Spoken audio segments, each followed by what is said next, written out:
tager den her hapser, stikker den ned i sedimentet. Den skal trykke så langt ned, man overhovedet kan. Så sætter man låget på, som skaber et vakuum inde i hapseren, så prøven bliver siddende. Den trækker man så op, hvis man kan.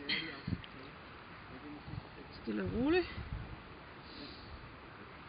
Og når man har trukket den op sådan, så bunden af hapseren er i overfladen med bundoverfladen, så stikker man hånden ind under. Tager den op på andet rør her. Sådan der. Tager låget af. Og så skubber man stille og roligt vandet ud af.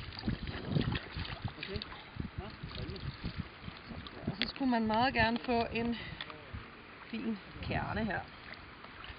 Så tager man og stikker osteskæren ind under her i den første centimeter af sedimentet. Og den skal man så have samlet op i sådan en tube her. Og der bliver sat en pot på. Så tager man,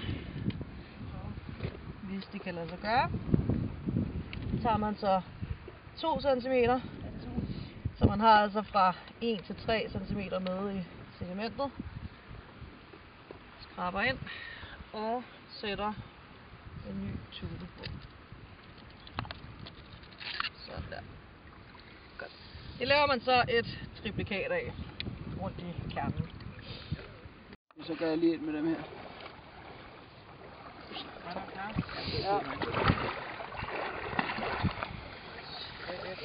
Til sidst tages prøverne med vand, hvor der tilføres noget etanol, sådan at klorofylen kan ekstraheres. Prøverne proppes til, mærkes og pakkes ind i staniol, så de er beskyttet for sollys og ikke udvikler sig videre. Jeg ved ikke helt, hvordan jeg skal gøre det her. Så tager man... den fuckede op, den her. Den lukker ikke tæt om det her. Jeg ved ikke helt. Ja, den lukker ikke den her. Den lugter sprit, den der. Ej, for fanden, Sofie, de er klaphat.